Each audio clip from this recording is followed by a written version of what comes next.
Confidence isn't something you're born with. It's built, it's earned, and it's created through action, repetition, and belief. Too many people wait around hoping that one day they'll feel confident, but confidence doesn't come to those who wait. It comes to those who decide. If you want unstoppable confidence, you must understand this truth. Confidence is a muscle. The more you train it, the stronger it gets. And like any muscle, the beginning will feel awkward, uncertain, even painful. That's where most people quit, but not you, because the version of you that's coming, the one on the other side of this fear, this self, doubt that version is powerful beyond belief. Step 1, you've got to change your state. Right now, not tomorrow, not next week, right now, how you move, how you breathe, how you speak, it all impacts how you feel. If you stand tall, breathe deeply, and speak with purpose, your body starts sending a message to your brain that says, I've got this.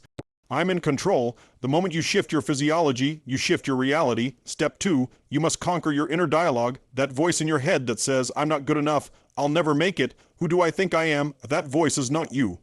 It's fear in disguise, and fear is a liar. If you listen to that voice, you will stay stuck. But if you interrupt that voice, challenge it, replace it, you create a new identity. Start feeding your mind with empowering language. Say, I am strong, I am capable, I am more than enough. You might not believe it at first. Say it anyway, because repetition rewires belief. Step 3, take action before you feel ready. Most people wait for confidence before they move. But confidence comes after you move. It comes when you face discomfort, when you step into the unknown, when you do what scares you anyway. That's where confidence is born, in the fire. And once you've walked through that fire once, you'll realize you are not fragile. You are not broken. You are not less than. You are unstoppable. Confidence doesn't mean you'll never feel fear. It means you trust yourself to move forward in spite of fear. You'll stumble. You'll fail. You'll have setbacks, but you'll also rise, you'll grow, you'll evolve, and eventually you'll become the person others look to and say, how do they do it? The answer is simple. You build confidence by choosing courage over and over again. So today, make the decision, no more waiting, no more hiding, no more playing small. Stand up, own your power, speak your truth, take the shot, fall, rise, repeat. Because the real you, the confident, powerful, unstoppable you has been waiting to be unleashed. And now is the time. Confidence is often misunderstood. People tend to believe it's a trait you're either born with or forever chasing. But the truth is, confidence is something you build like a muscle. You don't need to be born with it. You need to work it, train it, and challenge it, just like you would with your body. And just like lifting weights at the gym, the beginning always feels awkward. It feels unnatural.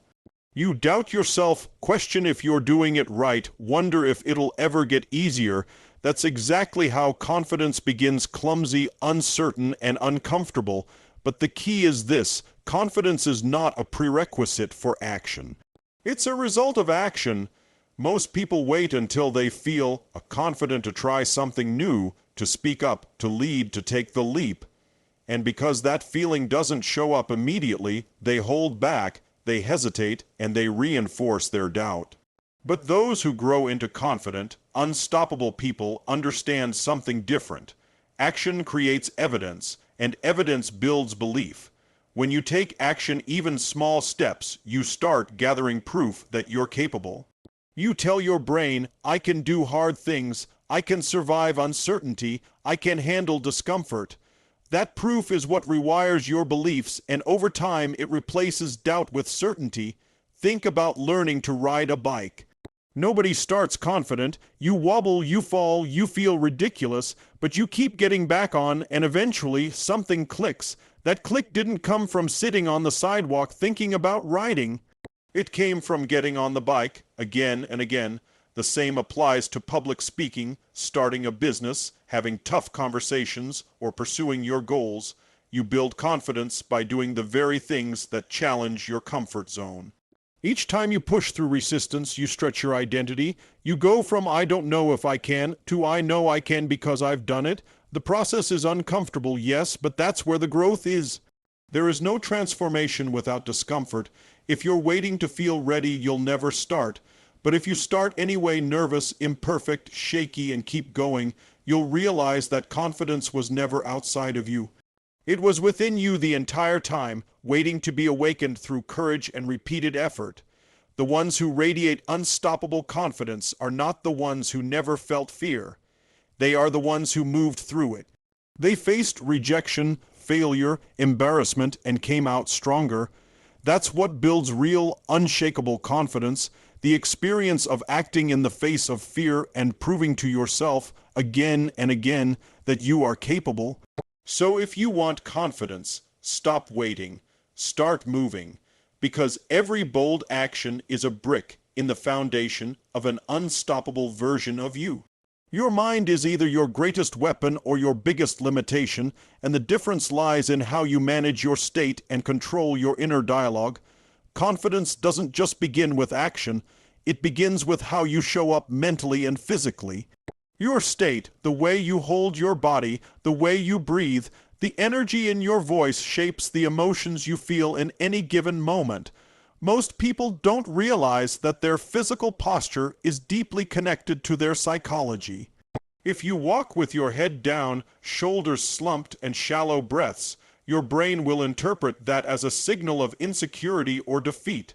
But the moment you stand tall, take deep, powerful breaths, and move with energy, you send a new message: I'm in control. I'm ready. I've got this. Changing your state isn't just about posture. It's about interrupting the automatic patterns that keep you stuck in self-doubt. When you feel hesitation creeping in, you must shift immediately. Move your body, clap your hands, breathe with intention, say something out loud, create a jolt of energy that breaks the emotional pattern. That shift allows you to reset your mental focus and step into a more powerful version of yourself. But changing your physical state is only half the battle. The real transformation comes when you start mastering your inner dialogue, that constant voice inside your head that's either building you up or tearing you down. For most people, that voice is negative by default. It says things like, "You're not ready," "You'll mess it up," or "What if you fail?" And if you don't consciously challenge that voice, you'll believe it. And if you believe it, you'll act according to it, or worse, not act at all. To build unstoppable confidence, you have to own your internal language. You have to stop letting fear write the script of your life. That means replacing self-defeating thoughts with empowering ones, not with blind positivity, but with truth, the truth that you are capable, the truth that you've overcome before, the truth that failure isn't final. Start speaking to yourself the way a champion would. Say things like, "I've handled worse than this," "I grow stronger with every challenge," or simply, "Let's go." At first, these affirmations might feel strange. They may not feel real, but repetition rewires belief. The more you say them, the more your subconscious starts to accept them as truth. You don't wait for your thoughts to magically become supportive. You train them. Just like a bodybuilder doesn't wait to feel strong to lift weights, they lift in order to become strong. You train your mind by choosing powerful language every single day, and over time, your inner dialogue will become a source of courage, not fear. Combine that with a strong physical state, and you've got a recipe for real, unstoppable confidence, not the kind that fades when things get tough, but the kind that rises no matter the challenge. Confidence isn't the absence of fear, it's the decision to move forward despite fear. That's the distinction most people miss. They think that once they're confident, the fear will go away, but that day never comes. The truth is, confidence is the result of doing hard things while you're still afraid. The bridge between fear and confidence is courage, and courage always comes first. Always. You must understand this deeply.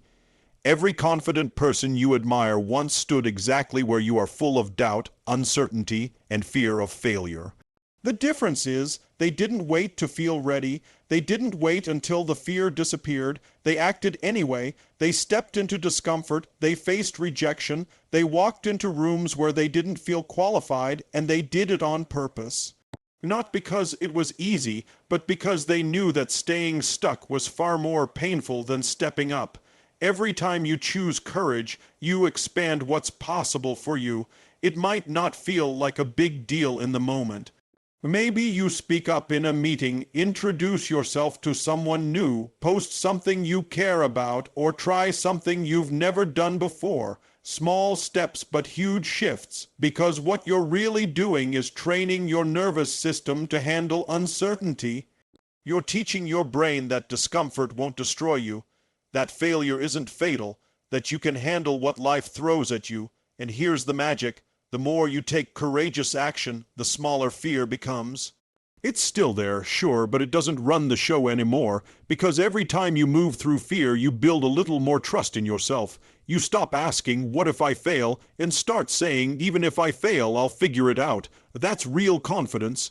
It's not bravado, it's not pretending, it's self. Trust earned through action. You also stop taking things personally. Failure doesn't shake you the way it used to. Rejection doesn't define you. Why? Because you've built emotional calluses. You've developed resilience. And resilience is the foundation of unstoppable confidence. You no longer crumble at the first sign of difficulty because you've trained for it by doing the very things that once scared you. This is why waiting is a trap. If you wait to feel ready, you'll never act. And if you never act, you'll never build the self-trust that confidence requires. It's a cycle, but the good news is you can break it today. All it takes is one small act of courage, one moment where you choose to move forward despite the fear. That's the beginning. And if you repeat that process day after day, step by step, you will become the kind of person others look to and say, "They're fearless." But you'll know the truth. You weren't fearless, you were courageous, and that's what made you unstoppable.